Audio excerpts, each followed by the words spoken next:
ખ્યાતિકાંડ બાદ આરોગ્ય વિભાગની મહત્વની બેઠક પીએમજેવાય યોજનાને લઈને આરોગ્ય વિભાગની આ બેઠક યોજાઈ।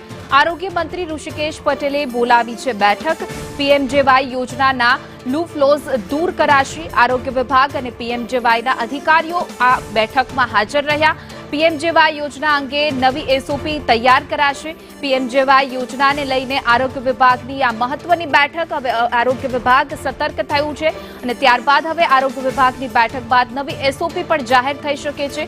આરોગ્ય મંત્રી ઋષિકેશ પટેલની આગેવાનીમાં આ બેઠક યોજાઈ હતી। ખ્યાતિ હોસ્પિટલ કાંડ બાદ પીએમજેવાય યોજનાના લૂફહોલ્સ દૂર કરાશે। પીએમજેવાય કાર્ડ ઇસ્યુ થવાથી લઈને તેનો લાભ મેળવવા સુધીની પ્રક્રિયાને વધુ સુદૃઢ બનાવવામાં આવશે। આ બેઠકમાં અગત્યની એસઓપી પણ જાહેર કરી શકાય છે। વધુ વિગતો સાથે અમારા સંવાદદાતા હિરેન રાવલ જોડાઈ ગયા છે। જે હિરેન, હવે આ કાંડ બહાર આવ્યા બાદ હવે આરોગ્ય વિભાગની આ બેઠક છે, શું અગત્યના મુદ્દાઓ પર ચર્ચા થશે?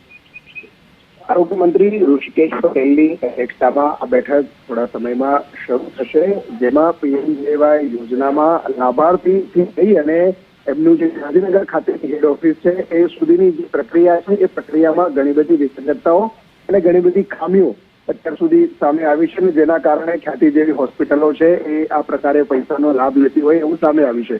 એ જે ચેન છે એ ચેન સિસ્ટમને સુદૃઢ કરવા માટે આ બેઠક બોલાવવામાં આવી છે, જેમાં મેડિકલ કંપનીઓ હોય છે, મેડિકલ કંપનીઓ કોઈ પણ પ્રકારના વેરિફિકેશન વગર જે રેગ્યુલરી આઈડી એપ્રુવલ આપવામાં આવે છે એ આઈડી એપ્રુવલ આપવા માટેની જે મર્યાદા છે એમાં પણ ફેરફાર કરવામાં આવશે તેવી શક્યતાઓ અત્યારે દેખાઈ રહી છે।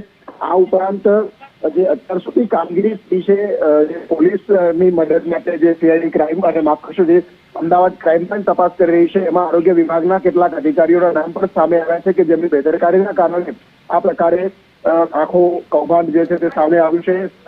અમદાવાદ ક્રાઇમે પણ 3 થી 4 અધિકારીઓને તે નિવેદન માટે બોલાવ્યા હતા। તો આ ઘટનાક્રમના સંદર્ભે પણ મુખ્યમંત્રી પોતાના વિભાગ પાસેથી માહિતી આપશે।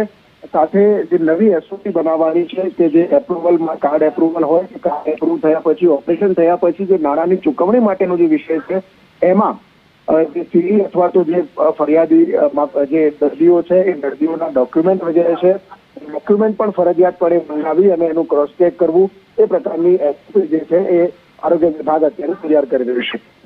જી હિરેન, સમગ્ર માહિતી બદલ આપનો આભાર।